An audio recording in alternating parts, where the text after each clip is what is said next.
What we're doing is to accelerate and to improve the capacity of CIMMYT-KALRO collaboration around wheat.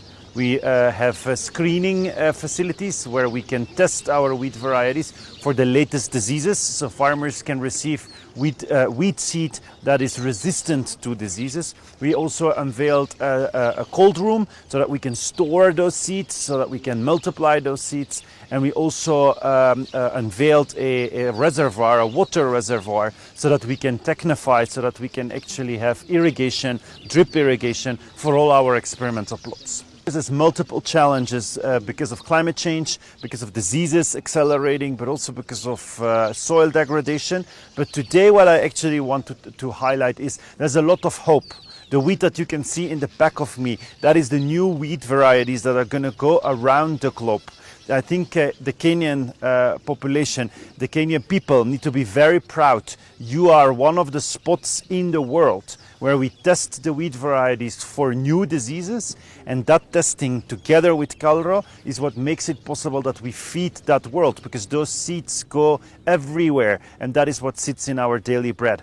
The capacity that they're building, both in terms of now the infrastructure and even the scientists, is very impressive, and this is going to go a long way in increasing the production of wheat in our country. As you're aware, we are importing almost 80% of our wheat into the country. So we are looking at how can we increase productivity, especially in this day and age where climate change is a serious problem, emerging diseases, emerging pests, all those impacting on the production.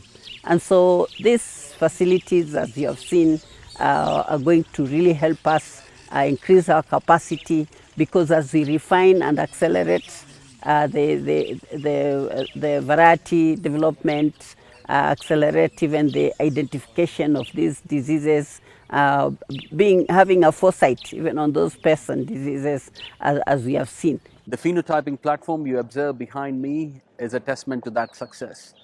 A lot of the varieties that have been released in the last 15 years in different primary, secondary and tertiary risk environments that we have identified, on an event this race moves out of Africa, we have already released over 250 odd varieties.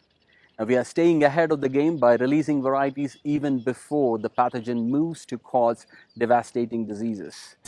But also make it profitable for wheat farmers is where we develop wheat varieties through conventional breeding, trying to increase the bar of yield potential. So current varieties can have a yield potential anywhere between 6 to 8 tons per hectare, which is almost 50% increase or doubling of what it used to be there with the older varieties, but with a package of traits which includes disease resistance, because most farmers lose out when the disease buildup goes high. So we are also creating environmentally friendly solutions by reducing the application of fungicide and also benefiting smallholder farmers, translating into improved livelihoods that they can send their kids to school and have a better quality of living. Africa imports $15 billion worth of wheat every year to feed its population on wheat and wheat-based diets. Kenya alone imports roughly about $660 million worth of wheat, producing only 13% of what is needed domestically. Now, as a part of the effort in terms of delivering breeding solutions, we are trying to develop high-yielding varieties, also building resilience for diseases and pests, and also climate adaptation is trying to reflect on regional food security.